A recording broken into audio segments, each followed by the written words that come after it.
Good morning, everyone. Good morning, good afternoon, and good evening, depending on which part of the world you are in. Welcome to our second episode of Scaling in APAC. We are very excited to have you join us live today. And for some of you who might be joining us for the first time, Scaling in APAC is all about sharing great stories of people who have done that and who have their great experience to share with you. We want to enable you to learn from this experience of other experienced founders so you can bring forth your innovation ideas and innovative ideas and succeed in this diverse market of APAC.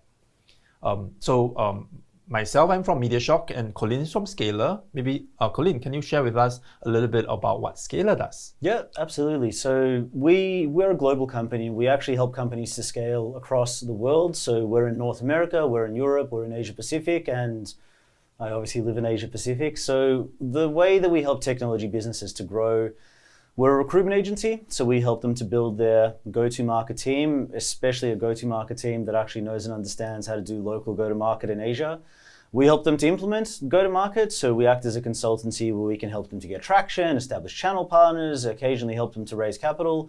And we also help to bring in advisory boards, so businesses looking to break into Asia Pacific, putting the people on their advisory boards who've been there, done that, achieved tremendous success. And I guess that's how we've kind of combined recruitment, go-to-market, advisory boards to help companies scale up. Great Singlish, great use of Singlish. So a little bit about MediaShock. MediaShock is a content agency, and we help companies, especially in the tech space, communicate complex ideas with effective and engaging message. So together, we can help you and your brilliant technology achieve impact and improve the world that we live in.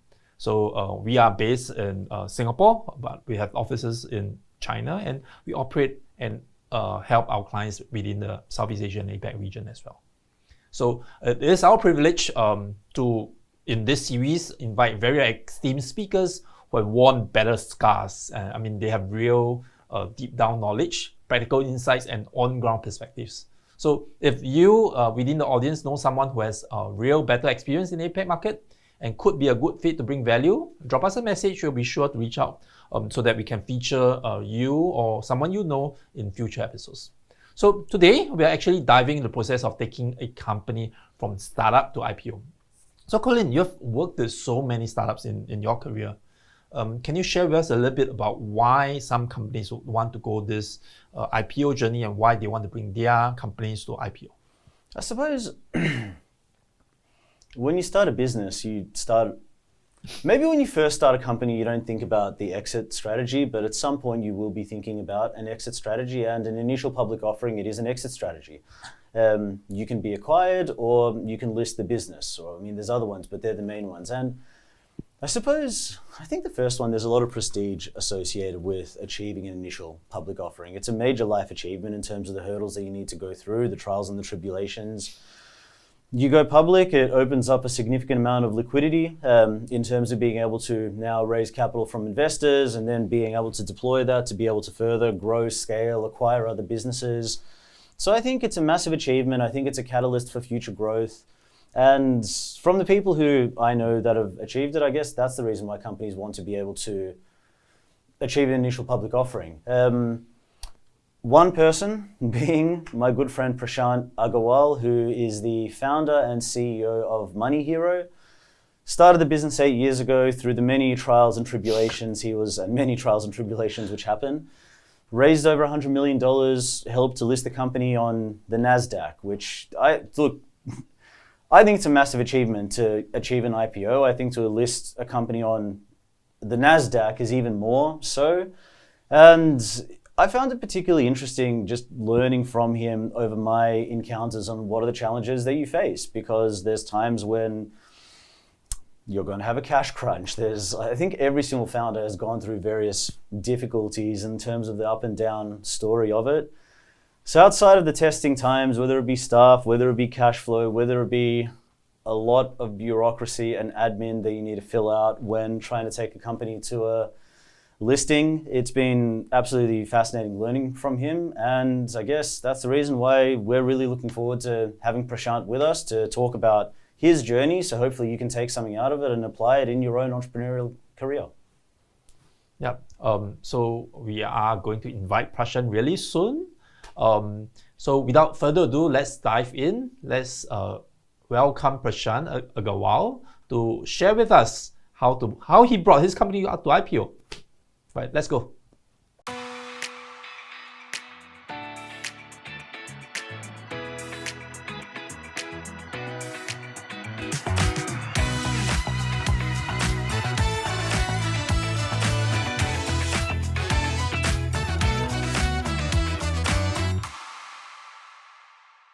It was a chilly morning on Friday the 13th in New York, and I had barely slept the night before. I would be making the biggest speech of my lifetime as I ring the bell at Nasdaq. What if I fumble? What if I forget to mention someone? This is one speech which would be watched by millions, and I will be part of history. I will be ringing the bell at Nasdaq, where greats like Bill Gates, Larry Page, Steve Jobs, Mark Zuckerberg, Elon Musk once stood and did the same. I reached Nasdaq and the morning proceedings started. The first thing I noticed was how small the studio was. This stage, which has seen companies with a total market cap of $20 trillion, is even smaller than my living room. I realized how greatness is measured by impact, not by dimensions.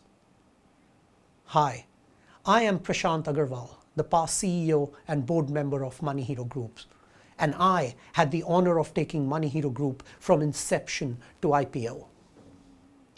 Growing up in India, we used to live in a small 500 square feet apartment, and the greatest ambition at that time for me and my wife was to own our own apartment.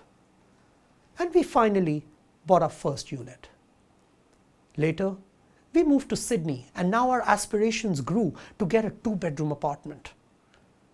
The aspirations continued to grow, and we got a house, followed by a condo in Singapore.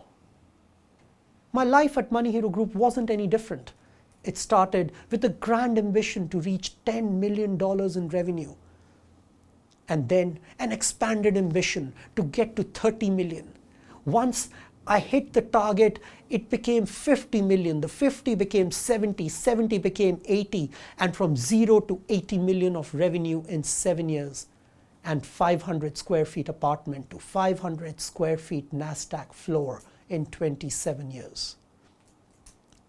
27 years ago, I had no idea what my potential was. Just as 8 years ago, I did not know the potential of my own company. This, friends, is my first lesson.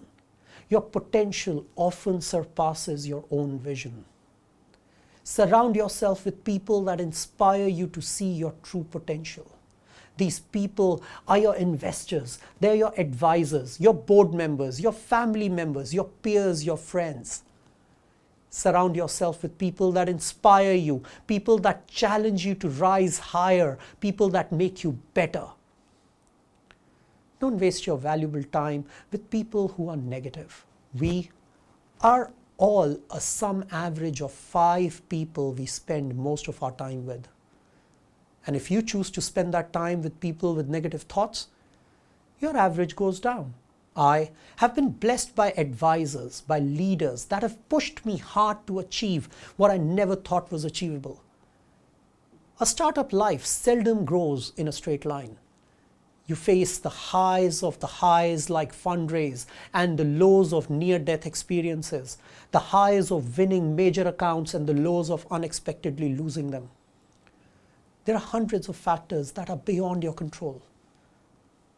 I remember the famous quote from Ken Chenault, the CEO of American Express during the global financial crisis: "Control the controllables." Now imagine you are a sports person who has just been dropped from a team. Would you stop practicing? Would you stop your daily routine, your daily diet control? No, you won't, as that would mean you'd kill any chances you have to be selected in future. Think about a musician that is struggling to make it big in a highly competitive industry. can they ever afford to stop practicing their craft? Here's my next learning. Enthusiasm is common, discipline is rare. When we start any business, we are high on enthusiasm to make it big, but it's the discipline that fails us. There are times when we raised millions in new funding and times when we have to make every dollar go as far as possible. There are times when a product launch is highly successful and we make a lot of money, and times when things just don't go as planned. Irrespective of the success or failure at that moment, I believed in following fundamental discipline of monitoring, measuring, and improving our input matrix. The aim was to make sure that our core metrics are systematically improving quarter on quarter and use that as a true measure of success. Revenue is just a lagging indicator and is an outcome of the discipline we show with growing the leading matrix. This ensured when conditions improve, our business is well positioned to take advantage of that opportunity. There is a very thin line between success and failure. We and our competitors have the same opportunity, same economy, same clients, but still one succeeds and the other doesn't. As Colin said, success is not a function of circumstances. It is determined by the choices you make on a daily basis. Let me share with you a personal trick that requires little time, has huge benefit, but it does need a bit of discipline. An avid reader reads about 12 books a year. An elite reader reads about 18 books a year. Mark Zuckerberg is known to read about 24 books a year. Now let me show you a simple trick to do the same even better. Just read 30 pages a day. 30 pages a day makes it 300 pages in 10 days, which equals to one book every 10 days, 3 books a month, and that makes it 36 books a year. You would become so knowledgeable that no degree in the world would be able to match your knowledge and wisdom. We at Money Hero Group grew rapidly between 2019 and 2021. And while high on the growth, we planned our first IPO attempt in 2021. Everything was going really well, but we were also running out of cash quickly as the industry demanded growth at any cost, and we were giving them exactly that. Since we were about to do a major IPO, we were okay to burn faster in order to set ourselves for success. But suddenly, in Q4, the markets turned and the IPO failed. The capital markets just completely dried out and investors started to demand profitability. Nasdaq tech stocks fell by about 30%, and the famous FANG, Facebook, Amazon, Netflix, and Google fell by over 70% from their peak. But the problem was not just that. The problem was that we were still burning cash and clients had started to become conservative with their spending.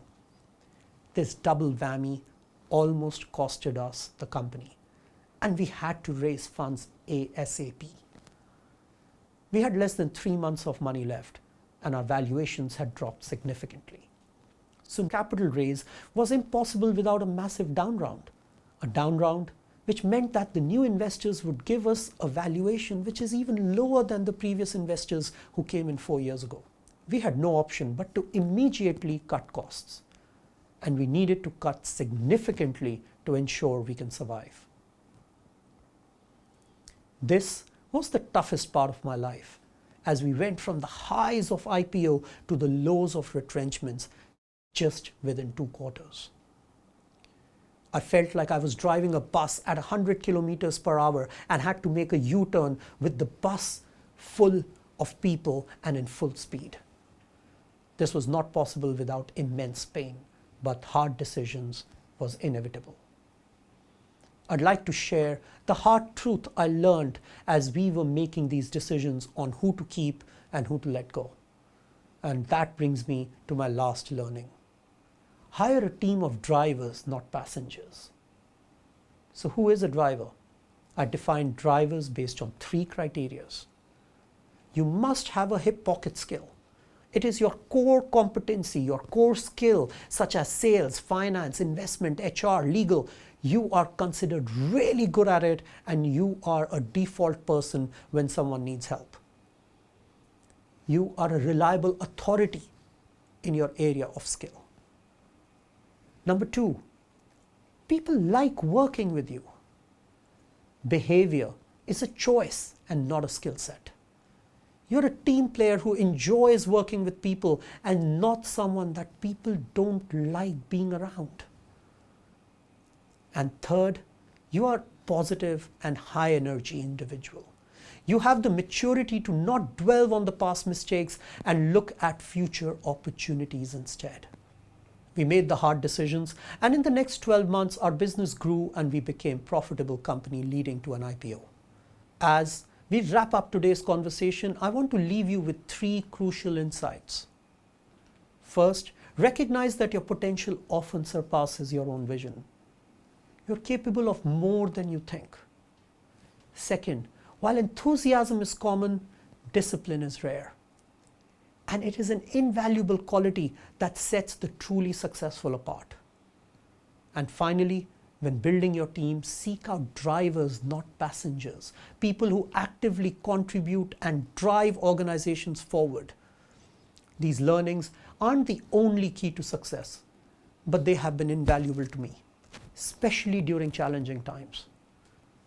They serve as a guiding principle that can help you navigate your own journey. Remember, it's not just about where you want to go, but also about who you choose to bring along to pursue your goals. Thank you.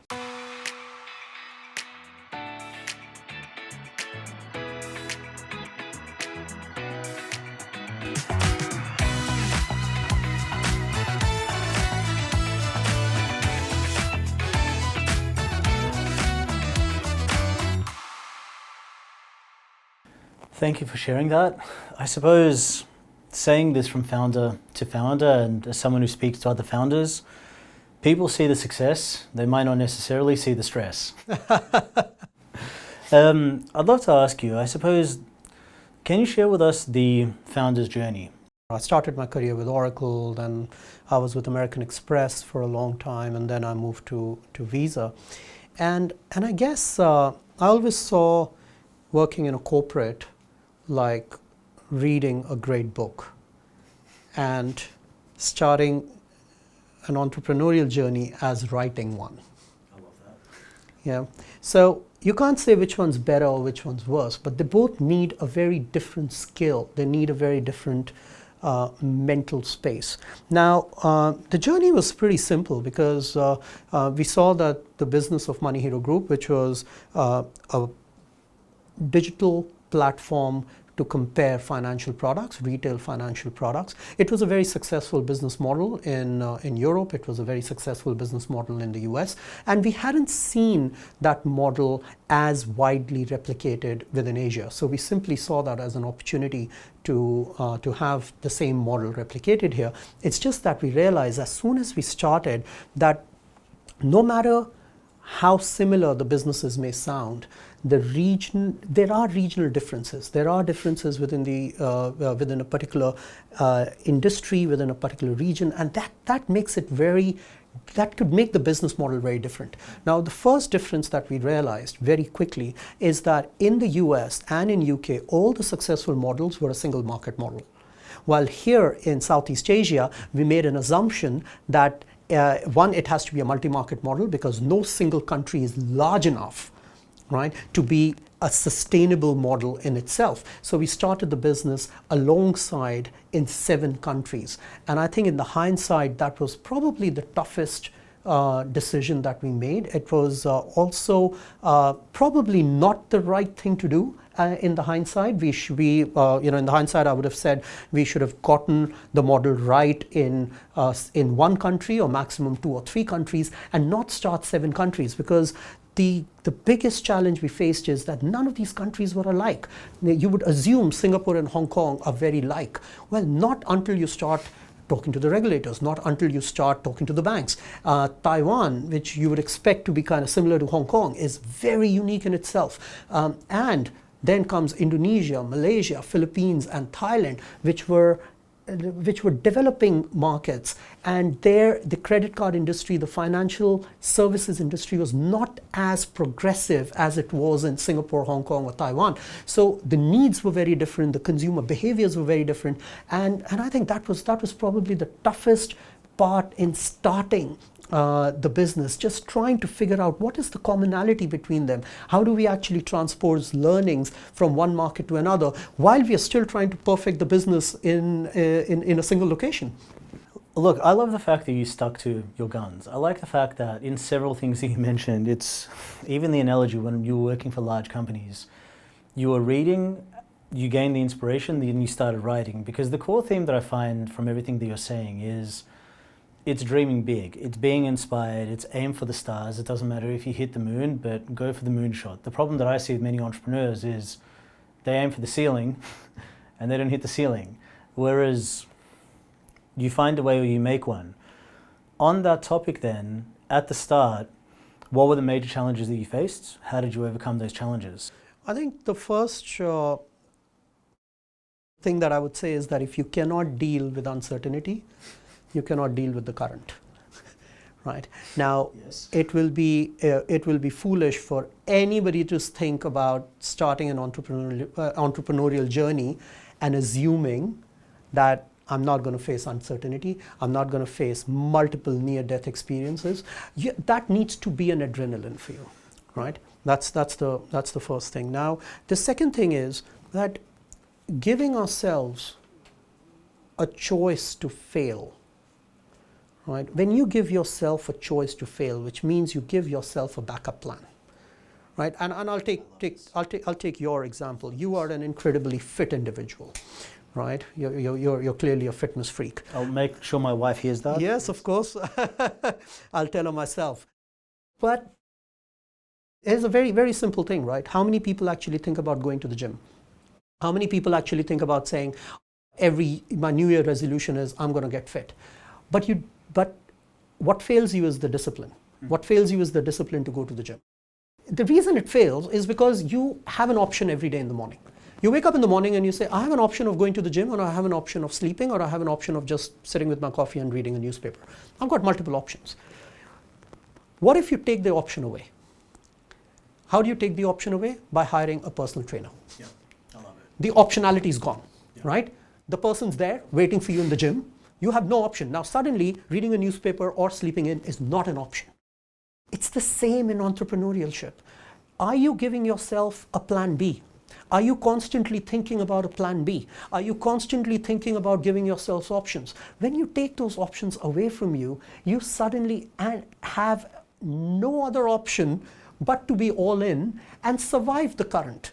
Right? So we faced multiple near-death situations. The first thing that surprised me, and for anybody who's starting a new business, be very well aware of it, is I came from large organizations. I came from Oracle, I came from American Express and Visa, and honestly, I never had a problem getting meetings.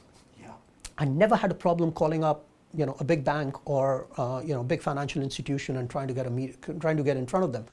Suddenly, that privilege was gone, right? And I realized that a lot of those meetings were not meetings with me, but they are meetings with my business card, right? Now, we had no brand to start with. So you have no credibility in the business. You have no brand presence. So on what basis would you actually go meet with senior people and go try to sell them your solution? So that was the first challenge, and the only way for us to get through that challenge was to actually work hard on building a brand for ourselves. Nice. And that brand had to be a brand which is backed by trust. So for us, that brand was backed by user trust. We started building a user base who trusts our content. We were creating honest content, great quality content, very focused on SEO, very focused on our core technology, and making sure that we're giving the right advice to the users. Because once the users start to trust our opinion, things started getting easier for us to talk to the banks, and the banks started respecting what we are producing, and they wanted to be our partners. So it was more of a reverse engineer of making sure that you have that user base, making sure that you have a great deal of trust. The second part, which we took very, very seriously, is every time you make a promise, you need to deliver, right? And when you don't deliver, or you're unable to deliver, then you have the courage of going out and letting your clients know that I'm missing it. These are the reasons I'm missing these targets, right? That, because end of the day, trust, whether it is with the user or it's with the clients, is the most important factor. I believe it's forever, but in the initial days, you have nothing else but word of mouth, right? You have a promise that you've made to somebody, and if you can't deliver on that promise, then you're not going to get a second chance. So we had, initial days were tough, but we were very, very committed that we will be doing the best we could with our users. We will be honest with our users, and we will not overpromise, but we will deliver on every promise that we make.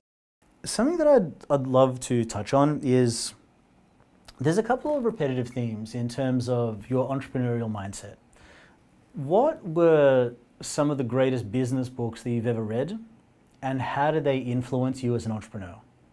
Well, we'll definitely start with the Good to Great. Yeah. I think that's a Bible for anybody to read. There's a beautiful book that I read called Who, okay, which is around hiring. Yeah. It talks about, because hiring, right, is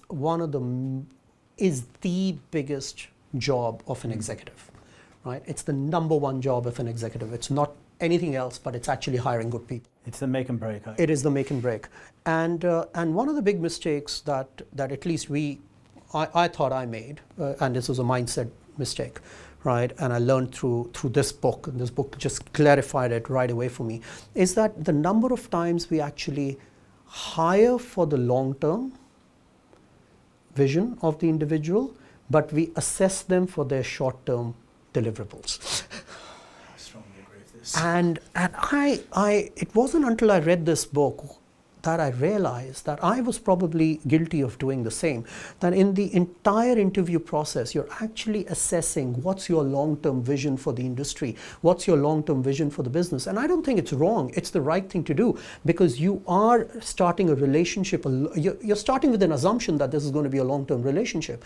But when the person comes in, you need them to deliver in the first quarter, max 2 quarters. And in a startup world, where your impact is known so instantly, if you're not making a short-term impact, then you're not on the same page. You start disassociating with the individual. So I love this book because it allowed me to change my recruitment practices to say, how am I judging this person's ability to add value in the short term while having alignment on the long-term vision, because the long term is only as good as the success they're going to be able to deliver in the short term. So if you were to speak directly to entrepreneurs that have gone through, this person can walk on water, they've done this and this and this for this great company, and they put them on a big base salary, and then they're wondering why they haven't sold a single thing. How did you overcome that? How did you bring in people that can help to level up your company and take you into the long term, but can also actually deliver results in the short term?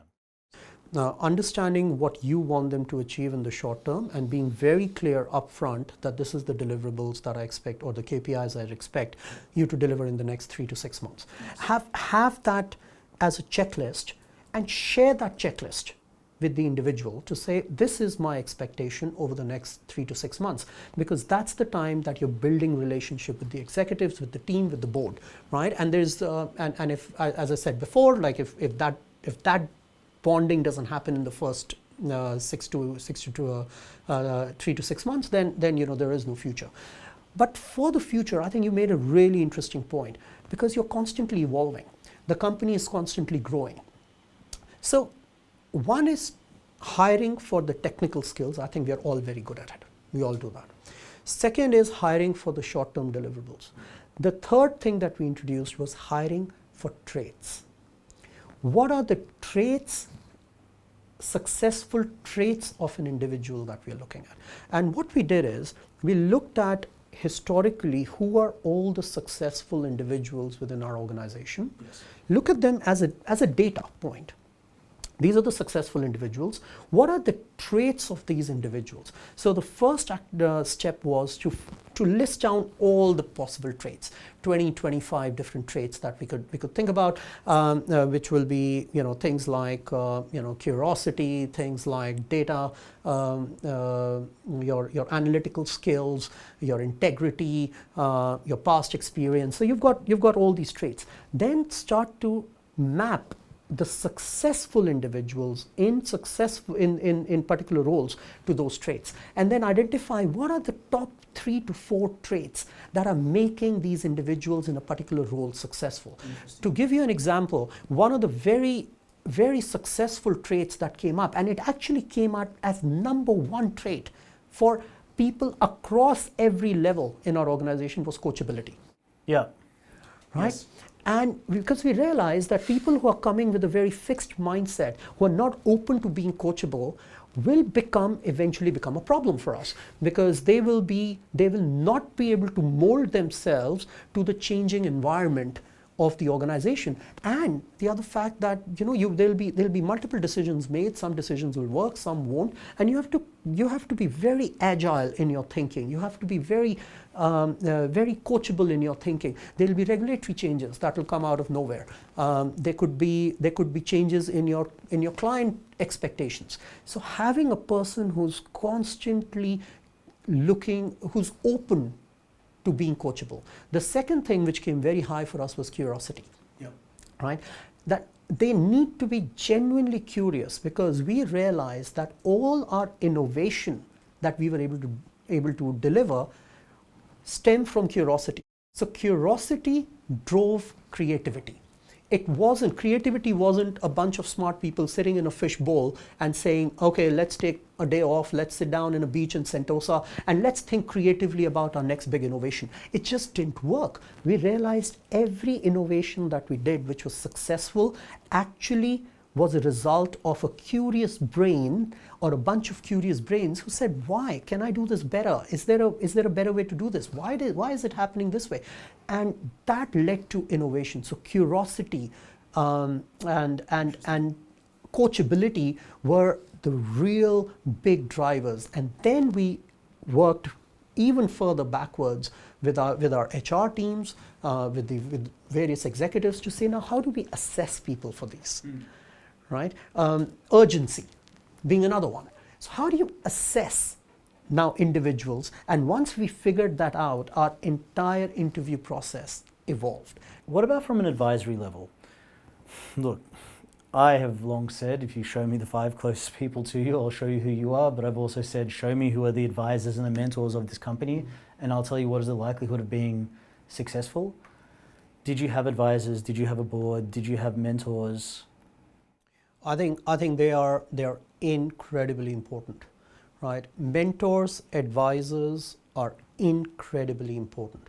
And the reason for that, I also feel, is that as we get deeper into running the business and the business starts getting bigger, the proportion of time that you're spending on future vision, the proportion of time that you're spending on the long-term view of the company, it reduces. And it naturally reduces, because you are dealing with so many problems, so many issues. You're dealing with fundraising, you're dealing with finance, you're dealing with compliance, sales and marketing and hiring, that you need a set of advisors who are not only asking you the right questions, but are also pushing you outside of your comfort zone to show you your own potential.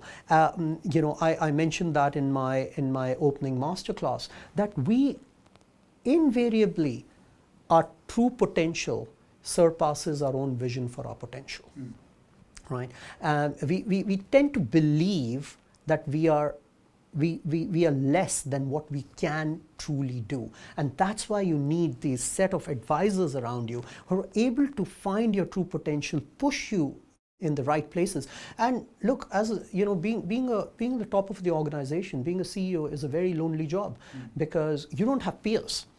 And when you don't have peers, you don't have that peer level discussion. And that's where the role of an advisor just becomes so critical, where you feel that I have a peer group that I can discuss with, somebody who's been there, somebody who's done that, somebody who understands my situation and is able to guide me through their own experiences. I love that. And I guess the reason why it really, really hits home, it's at some stage everybody has done this. When a founder tries to do everything, I think we've all been guilty of doing this at some stage. Before having that honest realization of what actually is my superpower, what is the thing in the world that I'm the strongest at? Because if I focus on the area that I'm the strongest at and then I delegate the rest, then it allows me to drive the most value for my organization. But then if this is the area that I'm the most skilled at, who are the experts in the various other areas that I need to bring in to help me? And entrepreneurs are all different. So I guess, what is your superpower? What is your biggest skill set and strength as a founder? I am obsessed with revenue generation. My kind of guy. Exactly right. Larry Page said, right, revenue solves all problems, and that is so true. Because imagine those board meetings where you're doing really well. Yeah. Those were really fun ones, and it's exactly the contrary. No matter how much you've developed your product and your user base. So firstly, I'm really obsessed with making sure that there is revenue in the business. Yeah. And the second superpower I believe I have is getting the best out of people, right? Because I do genuinely believe that people management, invariably people box people management into, what kind of people manager are you?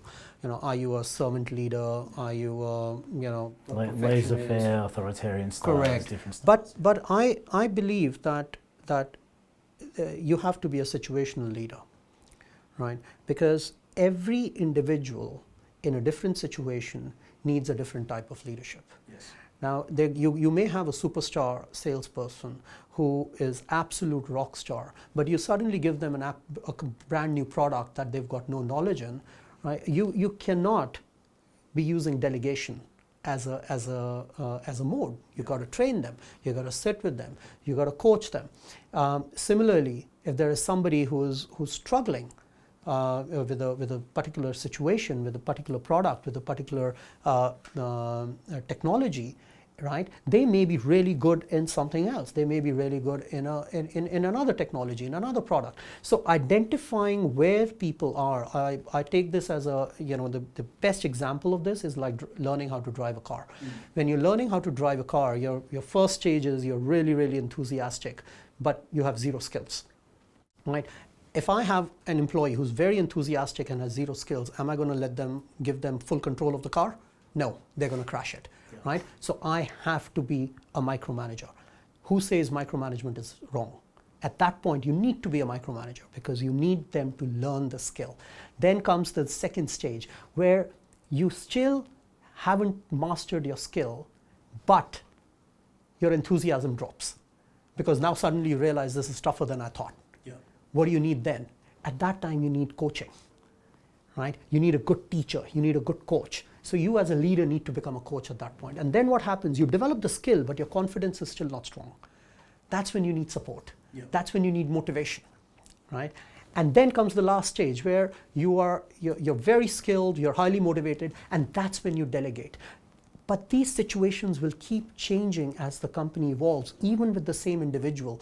So you may need to micromanage the same individual, and the right strategy may be to motivate them, or the right strategy may be to completely delegate. It purely depends on that situation. And I think when you do that, that's when you get best out of people, and people actually, they stay with you. They actually commit themselves to you, and they don't feel that your management style is something that they can't correlate with, because they're feeling supported in no matter which quadrant they're sitting in.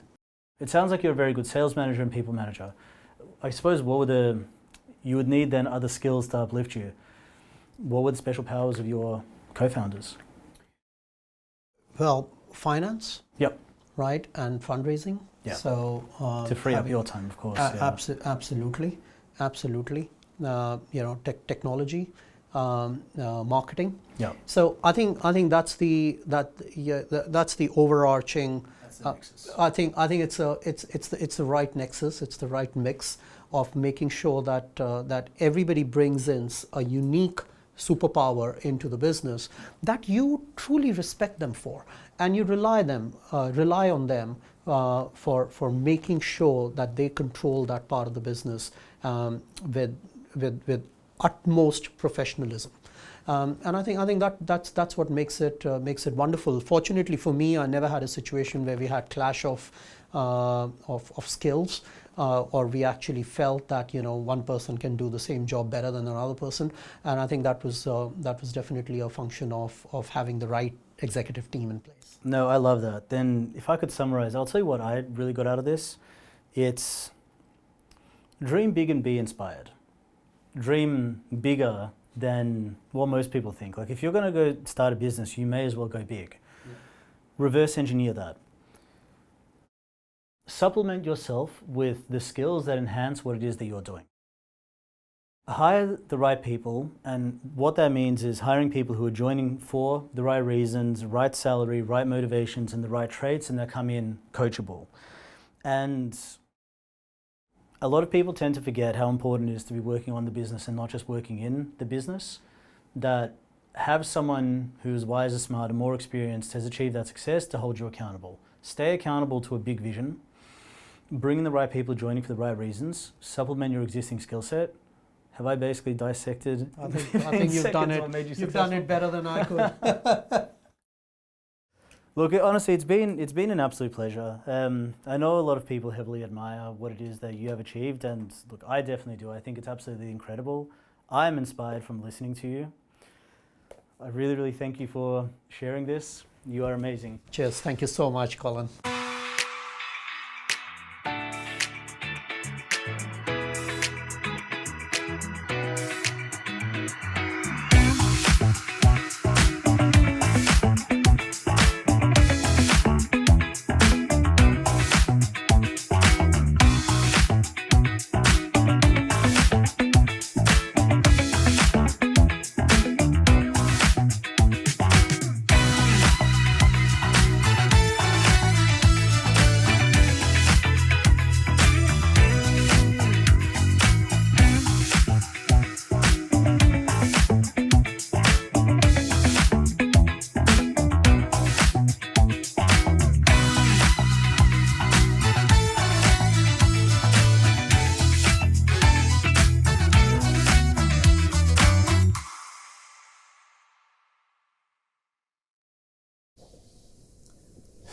I think I'll leave my wife for that, man.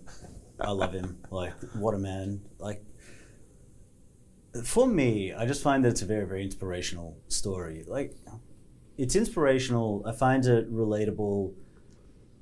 I resonate with quite a lot of the things that he says as well. I know that you and I have spoken about this before, where you come across from large corporate where you've had that big name behind you and you made so many contacts, but then you go into startup land and it's like, who are you? I also just found it really interesting, his take on hiring. I think every single founder at some stage has made the mistake of hiring for networks and expecting that the person's going to be amazing, come in and deliver the world, and they give you an atlas, basically. I just think some of the practical insights in hiring for culture. I'm going to go read the book that it is that he recommended, Who, I believe is the name of it, and hiring for culture, hiring for aptitude. And I just found it interesting at the various different stages, the things that he brought in to catalyst the business. And it was everything from needing to ramp up sales, needing to pull out of markets, needing to be humble and acknowledge when markets weren't necessarily working, putting in place the right hiring structures, surrounding yourself with the right people. And I guess Prashant's also a very good salesperson that go out there and go drive sales and lead from the front. That's what I honestly really take away from it. And I love the fact that a company from APAC listed on the Nasdaq. Like, for me, that's awesome. Totally. Yeah. And I want to bring out about one particular point. And he said that for the work that he does, there's that model that's kind of proven in Europe or in the US. But when he tried to do something similar in APAC and in Asia, it didn't work out exactly like he thought it would. And that's exactly one of the big reasons why we are doing this series, right? Yeah. That working, while there are brilliant opportunities and it's a growth market in APAC, things are just a little bit more unique, right? You need to be hyper personalized. You need to have a multi-market model while you're having one product, but it's actually many variations of the same product. So to all startup founders out there and to folks who are wanting to grow in APAC, hopefully our series gives you some inspirations and learnings that you can actually shortcut and not make some expensive mistakes that many of us and many of the speakers that we are inviting have made, and it will increase your odds of success. Yeah. And I suppose, as we in Asia like to say, let's rock out with your walkout. That's the formula we like to take to applying success. Yeah, and one last point. I mean, that he made so many good points, but the thing about discipline, right? It's easy to say, difficult to achieve. So I think success only comes to people who are disciplined to do things that are hard that others would not do. Yeah, and that's why I also quite like the books that he was recommending. For me, it was listening to Brian Tracy. His first book, Eat That Frog, where basically it's just do the hardest thing first, and it's not what you do some of the time that counts, it's what you do all of the time that counts. What a guy.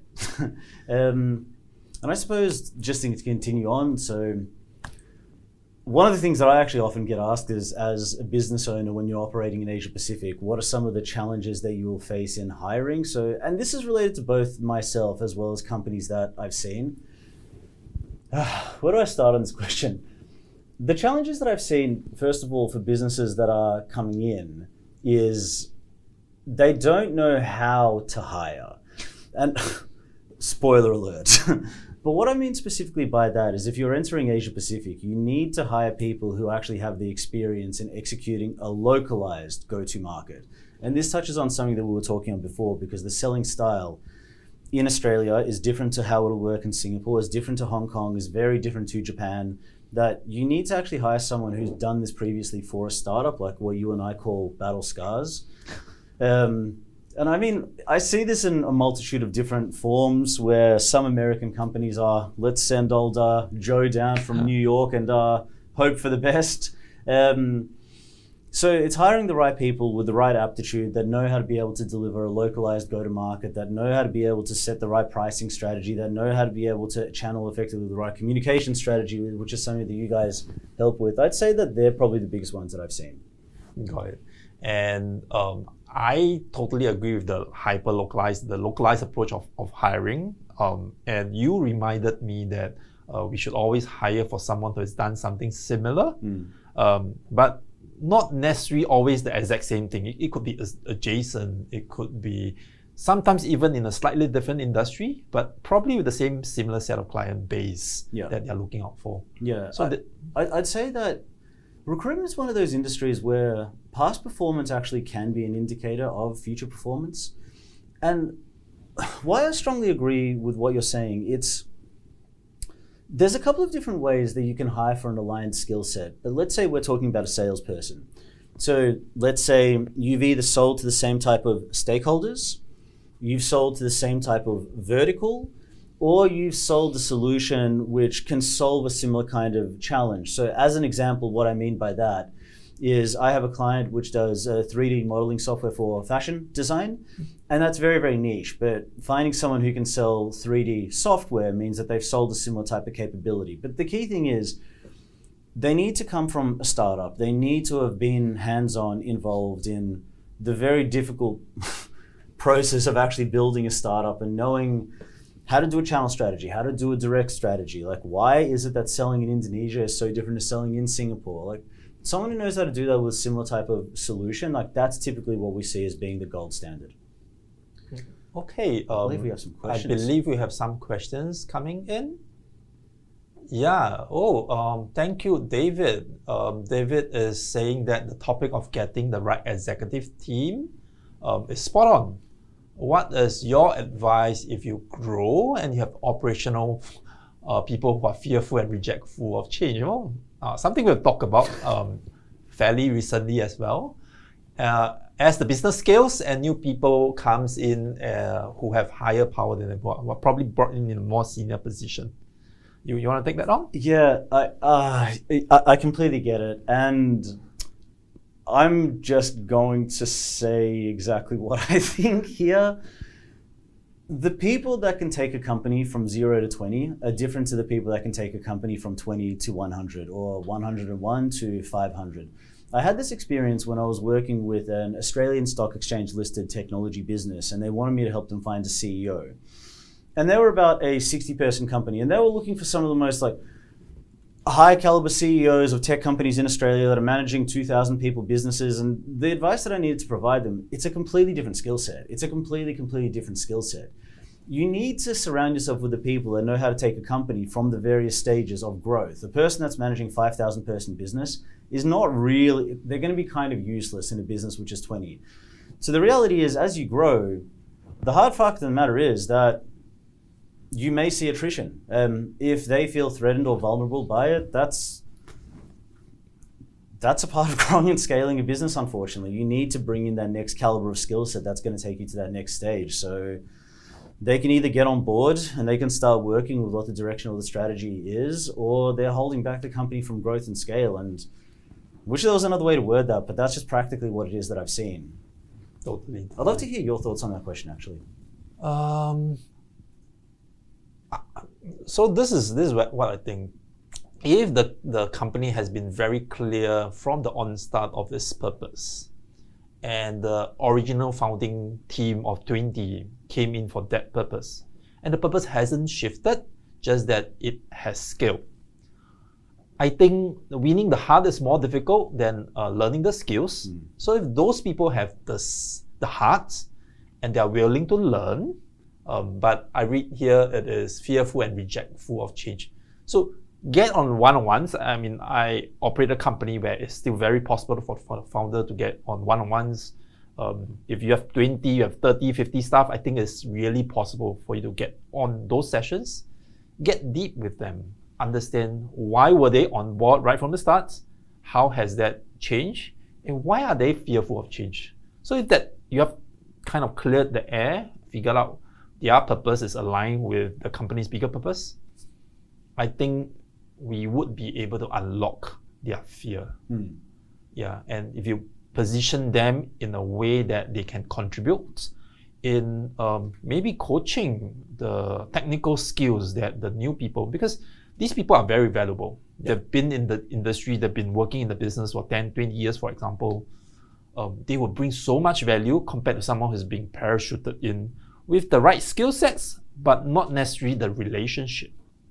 So learning how to harness people, and the more I think about it, any business is a people business. Yeah, I think Prashant mentioned a little bit about it as well, that as founders, as CEOs, our job is to hire the right people who runs the business and who succeeds. So unfortunately or fortunately, you have to make it a point for yourself to get in to speak one-on-ones. It makes a huge difference. It is a totally different thing. You can have a town hall, 50 people say, yeah, they're on board.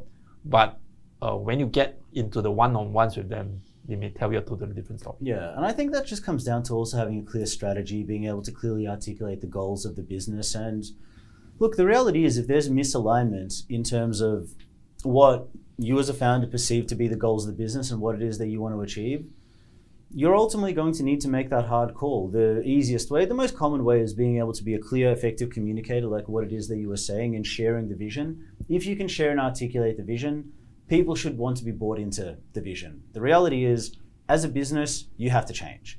That's the reality of it. If you want to scale and grow as a company, change is something which is going to be inevitable. So try to get people on side, show them the vision, explain how it is that we're going to be growing. But if that doesn't work, then sorry, but you need to make the hard call, because ultimately your business interests, you have to prioritize that. So got another very interesting question from Kenneth. So I run a small traditional consulting company. Do I need to raise money to scale? The answer is no, you don't need to raise money to scale. Raising money, it basically accelerates scaling, but something that I'm actually going to say, and oh man, I see this time and time again. A lot of companies say they're raising money to scale. They're raising money because they're running out of money. That's the reality of it. Now, it's like going to an investor and saying, hey, I've got this piece of crap which is losing money hand over fist, but please give me your money so I can help you to burn it in the next 6 months. I'm like, okay, would you like to take my house as well? Like, the reality is you don't need money to scale. Like, there's multiple ways of being able to scale a business. For me, the easiest one is partner-led go-to-market. Who are the other businesses that target the same customer base that we do from a 100% complementary angle where we can form a win-win partnership, like us? And you can leverage that domestically, you can leverage that internationally, but the reality is, if you can show that you can scale without needing to raise money, you're going to have people offering you a lot of money because it shows that you know how to be wise, and you know how to be wise when it comes to capital deployment. So no, you absolutely don't need it. If you do take it, it really should be as a catalyst for acceleration. But I want you to actually learn how to be able to scale without needing to take investors' cash, because if you do that, you're going to have a lot of investors chasing you to take their cash. And I'm going to borrow some pointers from you that I'm going to cover 2 points to kind of. One is, do you want to scale? Does your heart tell you you want to scale your business, and that's what you, your lifestyle, your family, and whatever your aspiration tells you to? So get it clear inside of you, because not every business needs to scale for the founders to be happy. Yeah. So these days I become a little bit more attuned to what's my emotional want, right? And not every business needs to scale. And two is, if you decide to scale, I think the limitation for consulting company is knowing the success stories of someone else who has done that. Yeah. So get them as your board advisors. Yeah. So is there someone you can pinpoint as someone who has done that? And I'm sure you offer this service as board, looking out for board advisors. Get in touch with someone like Colin, who can then matchmake who has done something that you aspire to do, and who can be on your board of advisors to show you the way. Yeah. I'm basically like Tinder for board advisors. Hey. We have another great question from CK. Not myself, CK. There's another one. Calvin Klein this time. On how to identify drivers. And the question is, it seems so difficult to find good people, and it's hard to know them well enough in just 1 or 2 interviews. So how do you identify drivers? Okay. Let me unpack this question because it's quite a complex one. What is considered to be good people? Now, in the context of business, the definition that I've probably applied more broadly is someone who has got the right skill set for your business, and that's joining for the right reasons, and also is going to add something to the company. Those 3 factors: right skill set, add something to the business, right skill set, add something to the business, joining for the right reasons. Yeah, those are the 3. Now, it's always going to be difficult to be able to identify it, but you can create a lot of those conditions. If someone is moving across just so they can get a significantly higher base salary, wrong person. I don't like that. I don't want people that are motivated just by receiving a high base. I want people who are motivated and bought into the vision and the dream of what you're trying to achieve. So this is now on you as a founder, that you need to be able to clearly articulate that and sell that so that people are on board with what the company is looking to do. Because if you can sell your vision, people want to be guided and led. It's the same reason why do so many people want to go work for a Tesla or an Apple? Because they're aspirational companies that can communicate that value and the vision, and people want to be drawn to something which is in that direction, as opposed to an IBM or a Hewlett Packard, where I joke that careers go to die. In terms of identifying the drivers, look, money is important. Surprise. Money is important, but the way that you can structure compensation is you don't need to pay significantly high bases. You can have things such as ESOP. You can have very, very aggressive commission plans. There's multiple ways of being able to structure the compensation so that a person is going to come across highly motivated. The other one is you want to understand truly what are the motivators and the interests of that person. And this is a technique that I learned from Tony Robbins, which is asking 3rd layer questions and asking them, okay, what are your goals? If their goals are, I want to travel, I want to have a nice car, I want to have a nice house. Okay, great. Where do you want to go travel to? What sort of a car? What sort of a house? I want to go on luxury travel. I want to have a sports car. I want to go have let's just say a holiday home in Thailand. Okay, great. What sort of a sports car? You really, really dive in, and then you start really identifying. It's not the things that they want, it's the experiences that they're after. So if they're looking for an experience of abundance or of thrill seeking or of excitement or adventure, if you know and understand what their core motivators are, or if their needs are in terms of like financial security and blanketing for their family, then if you know and understand that, then you know how to be able to motivate the person in the right direction. You know how to be able to set the right KPIs that directly link to what are that person's intrinsic motivators. So whilst it's absolutely impossible to identify who's going to be a good person, it's also on us as founders to create those conditions, to know and ask the right questions, to understand what truly motivates the person, and then put in place the structures that are going to allow them to be as successful as humanly possible. Them's been my thoughts. And if I were to add a little bit more, if you have got the right culture and this person onboards and start with your company, that culture within your company should make someone who is not a great fit sound out. So your other people within the team should be able to sound out, this person just isn't a good fit. And they'll just find their natural exit after a month or two. So I believe in having the right processes and the right culture, obviously, that someone who is not a great fit just finds their own exit. Yeah, even if they have fortunately or unfortunately made their way in.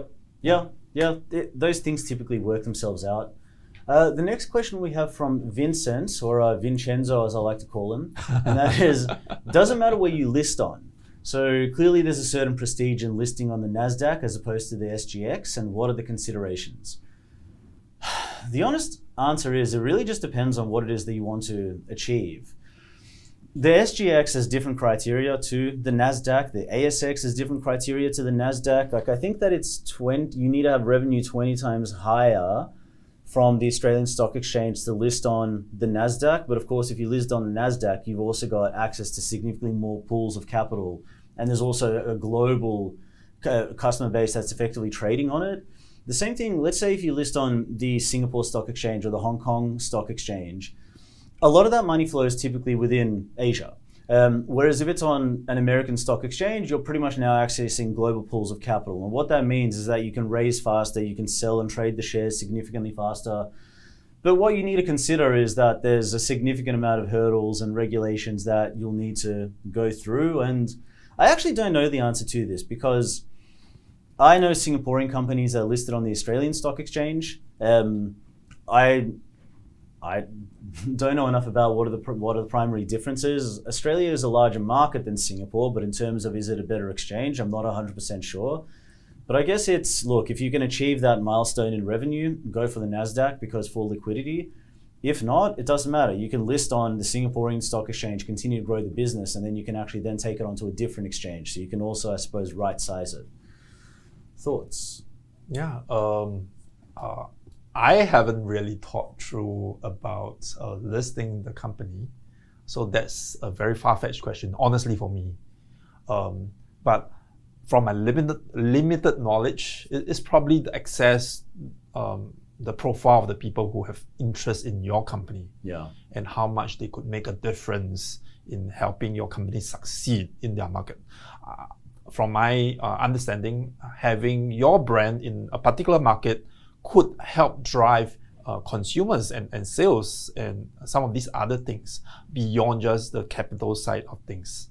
Yeah. So if a large part of your user base is actually in the US, listing on Nasdaq would actually make a lot of sense. It makes a lot more sense. Yeah. Agreed. So last of all, thank you so much for tuning in, and I hope that you enjoyed the program. We are going to be popping up on a screen a poll, and if you want to help us in making the next event better, please help to fill in the poll. And also, if you're interested in what we shared today, leave us a comment, get in contact with us, and we'll get back to you. And I am very, very, very excited for our next session. One of my good friends, the great Madanjeet Singh, who's probably one of the most connected people in Asia, to be honest. He's the chapter head of Singapore Pavilion. He's a multi-time VP of APAC and just one of the greatest dudes that I've ever met. He's going to be coming in on the 3rd of October to speak with us. So I hope that everyone enjoyed it. And let's make some money, La. So we'll see you in the next episode. can. Okay, till then.